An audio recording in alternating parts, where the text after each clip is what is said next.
Hi guys, it's Sophie. So today I'm going to be doing part 2 of my Q&A answer sessions.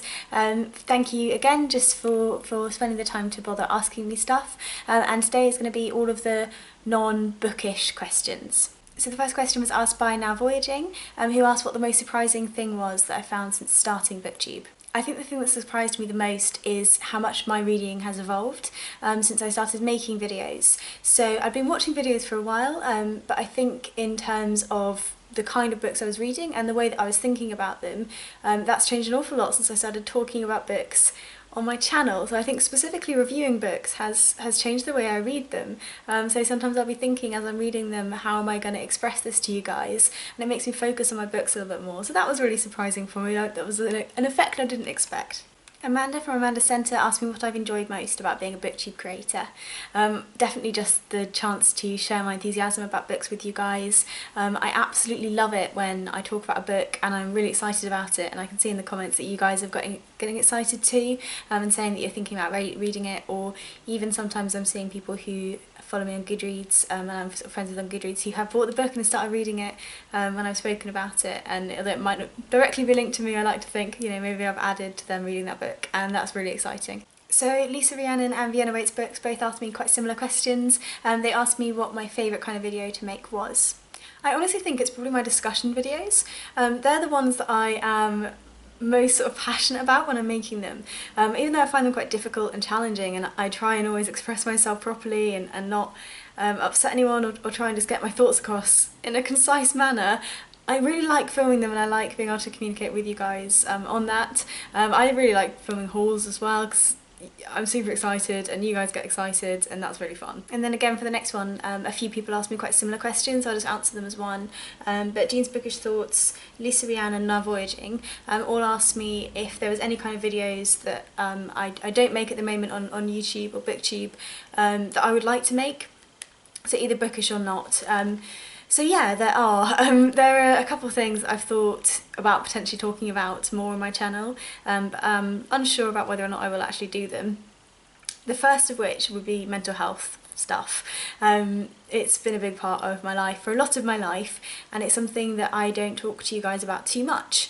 And I think, being totally honest, it's because I don't want to necessarily be branded as someone whose main sort of thing is that they're mentally ill. I've been that for such a long time. Sometimes it's nice to be just a person.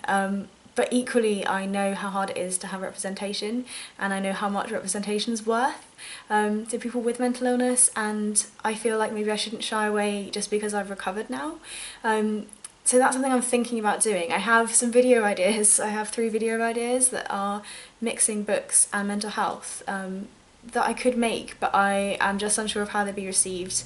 So it's a potential, and there are a few other things similar to that which are a little bit more personal to me that I would like to be able to do, but I'm nervous about the response, essentially. Whilst we're on the topic of mental health, there is one other question. I'm just going to answer it briefly, but I was asked it by Manyung Choi, I think that's how you say it. If it's not, then just let me know. But I was asked why I purged my books when I was 18. So it's one of the facts I mentioned in my 25 Bookish Facts About Me tag. And sort of on the surface I've always said that it was because I was going to uni and I didn't want to leave my books at home, and I just thought I should get rid of them.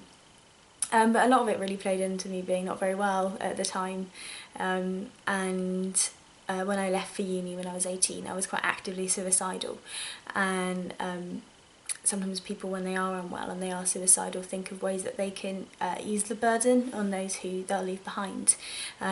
And because I had lots of books and they were, you know, a heavy, expensive thing to get rid of, I think part of my purging was to do that, to try and make it a bit easier for my family if I wasn't around anymore.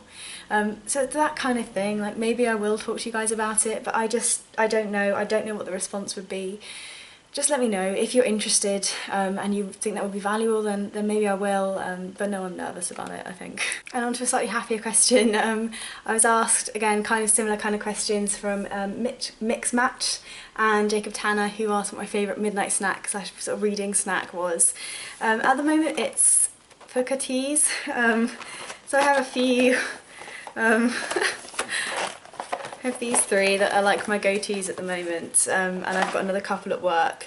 So it's elderberry and echina, and lemon, ginger and manure honey, and organic oat flour, lavender and lime flower. So I'm sort of slowly trying to wean myself off having so much caffeine, because I drink about 6 or 7 cups of coffee a day, and it's not brilliant. So I'm trying to get more into my herbal teas again, and they're so lovely. So at the moment it's a lot of tea, and in terms of midnight snacks, there's a cereal called Crave, and they do this hazelnut version, and it's so good. I could eat like a whole friggin' box to myself, it's amazing. Okay, and then there's a few that are kind of work related, so we'll go through those. Peter Clark, the writer, asked, what do I do for a living, and is it the same thing I thought I was going to do for a living when I was a kid?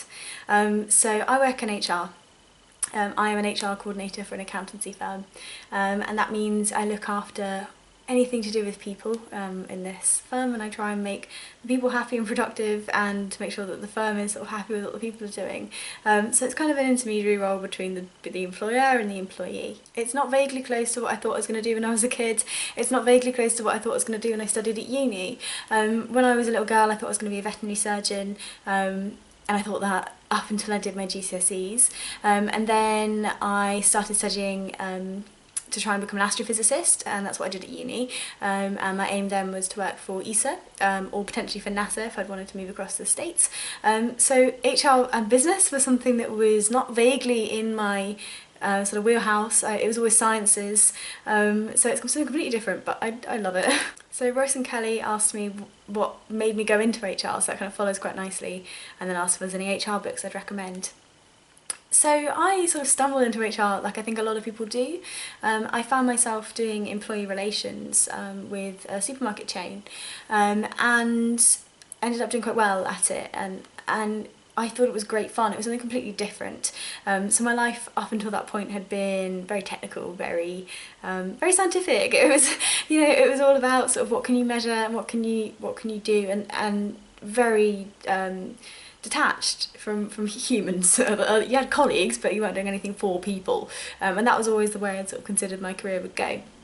But doing this sort of employee relations role gave me the chance to see how actually there's a lot of metrics involved in HR. There's a lot of ways that you can measure how people are performing, and how well you're interacting with those groups of people, and make people happier. And it sounds mad because not all of HR is fluffy. Please, if anyone is thinking of doing HR, don't think it's just all sunshine and rainbows. It's really not.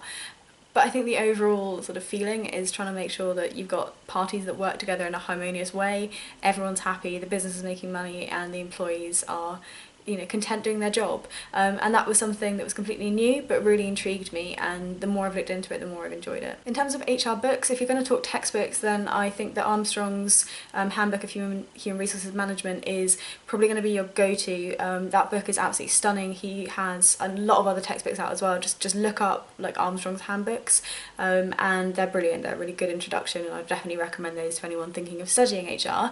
In terms of just sort of enjoyment value, I've read a book very recently called Good to Great, that's about organisational improvements, and that's really fun, so I'll chat to you a little bit about that in my wrap up. I'd recommend that one.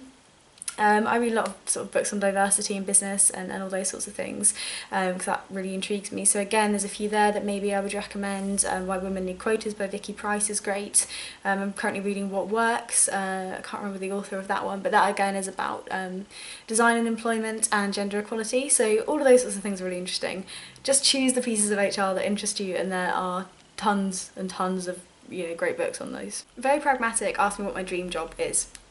It's a really hard question for me, and I think sometimes I tell people I feel like sort of Sylvia Plath and her little tree, her fig tree, and unsure where she's going to go, because I'm really passionate about a lot of things, and the way my interests work and have worked really my whole life, I focus very strongly on one thing, and I love it. I have to know everything about it, and it becomes utterly intriguing and all-consuming for me, and then I will become completely obsessed with something else. So there's always a little bit of a risk with that. My default answer would probably be that I would go away and I'd write novels in like a tiny cabin in Canada somewhere, because that's been my like ideal like fantasy job forever. Like that's never gonna happen. I'm not a good enough writer, and I don't know how that would even work, and how would I emigrate to a country I've never even been to. But in my head, that's what I would say, and like if I won the lottery, that's what I'd go and do. Yeah, I don't know. I don't know what my dream job is. In terms of where I see myself in 10 years' time, which is what Amanda J asked me, blimey, that's a hard question. So I'm 23 years old now, that would make me 33. I would hope that I would probably be with a solid partner at that stage of my life, though if I'm not, it's not the end of the world. I can imagine myself being sort of on my own at 33, that not bothering me overly. I have a condition with my ovaries called PCOS, which makes it harder for me to conceive. So if I wanted to have babies, then I expect I would have had babies by then. I'd like to be successful by that stage. I'd like to feel like I really do own my life and know my life. By the time I'm 33 and I'm sort of settling into myself more so than I am now. In terms of sort of goals, like big goals, I don't know. If I stay doing the job I'm doing now, which at the moment is completely what I want to do, I would hope by that point I would have set up my own business. So maybe that would be it. Maybe, you know, 10 years time would be, God, that's kind of terrifying, but would have kids and a partner and be running my own business. We'll see how that pans out. 10 years is a long time, right? Okay, and then we just got some random questions, so I'll just fire through these. We Need Honey said about me talking about podcasts and whether I listen to any bookish podcasts at all. I don't, unfortunately. I don't listen to any bookish podcasts. For me, podcasting and reading are two separate things. So reading is an awful lot of what I do, and YouTube and booktube and filming the videos and watching the videos is another big part of what I do. And podcasts are one of the things that I have that's apart from that. So I don't go into bookish podcasts, though I know there are loads available, and I'm sure loads of other people could give you great recommendations. I'm not the person to do that because I like having a little bit of diversity in terms of what I'm doing, and podcasts are kind of the way I do that. A girl in some books asked me if I have any TV shows that I watch or I'd recommend. I don't watch an awful lot of TV. I watch very, very, very little TV. But I do have one thing at the moment, one show, that's it, that's how little TV I watch, that I really enjoy. I really like Law & Order SVU. I think it's brilliant, it's really compelling. It's not the best television in the world, and I know that, and I don't watch an awful lot of TV, but it's compelling and the stories are great, and it presents sexual abuse and sexual assault in a really respectful manner, and as someone who's had issues with that in the past, I very much appreciate it, and I think it's handled very well. And Ashok asked me sunrises or sunsets. Such a hard question. I tried to think about it, and I think I'm going to have to say sunrise, because there's something about sunrise to me that's like a very specific thing that I absolutely love, and it's when I'm awake and I'm in my room, and my bedroom, I painted it sky blue, and most of the things I own are white, so that's just kind of the way I like sort of things done in white, and there's a really glorious like quality to the light in that room. So such a long answer for such a simple question, but there's something about that colour, like skylight colour on the walls, and the way the light sort of reflects off all the white things in my room, that makes me just feel so happy and content inside, and that happens most mornings, so I have to say that would probably be why I'd say sunrise. So Nav Voyaging asked me a kind of similar question, what's my favourite film? So like TV shows, I don't really watch all that many movies. I went through a phase. I decided I was going to try and watch 500 movies in a year, I think it was, and I did it. That was fine, that was fun. But I don't know, I would say sort of the immediate thing that jumps into my head is Girl Interrupted, just because of how much that film meant to me when I saw it and the number of times I've seen it. But I have a super soft spot for The Princess Bride. I love The Virgin Suicides, I think that's a great adaptation. So there are a few contenders. I don't really know. It's a hard question for me, I don't think about it all that much. And Ashik also asked me what my favourite season was and what my favourite thing to do in that season is. There's sort of things in each season that I absolutely adore, but I think it's probably going to be autumn, and I think my favourite thing to do is something that seems a bit weird because I can't do it on my own, and it's something I do fairly infrequently, but I can't drive, but one of my favourite things to do in the autumn is to be driven along this road, which is on the way to where I went to school. And it's through the woods in this place called the Black Downs in the UK, and they're just woods essentially on these hills, but in the autumn all the trees are sort of similar varieties, and what it means is that you end up with within a couple of days everything just turns into the most beautiful gorgeous array of colours, and the way the road is sort of set up, it's a tunnel, so there's like a tunnel of like golden leaves, and that's one of my favourite things to do, is just to like go through that and just be like, wow, don't I live in a wonderful part of the world. And so the last question I have is from Dawn Marie 1123, who just asked a little bit about my writing process. So I've shared a few pieces on here, so if you're interested in checking those out, then they're all on my channel, feel free. But yeah, so I have been writing forever. I have really. It's something that I enjoy, it's something that I do for fun, although I definitely go through phases where I'll write every single day and times when I might not write for months at a time. But I started sort of writing longer form pieces. I started writing what I class as sort of writing properly when I was 11. I wrote my first novel. Blimey, did you hear that? That's thunder. I thought I saw a flash earlier. Well, that's exciting.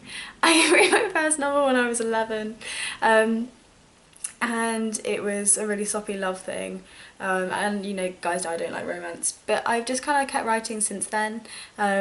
I always really enjoy it. I find tools like Screenever really helpful for me, and the other thing I do is, because I write quite a few short stories rather than long form pieces, though as I say I have written long form pieces, is I try and go away for a week each year, or I try and do something different for a week each year, where I'm putting myself in a different kind of circumstance, and I pick up story ideas from the things that are around me, and I'll write maybe 10 to 15 stories based on that new sort of idea, and some of them I'll adapt and I like, and some of them I'll just scrap.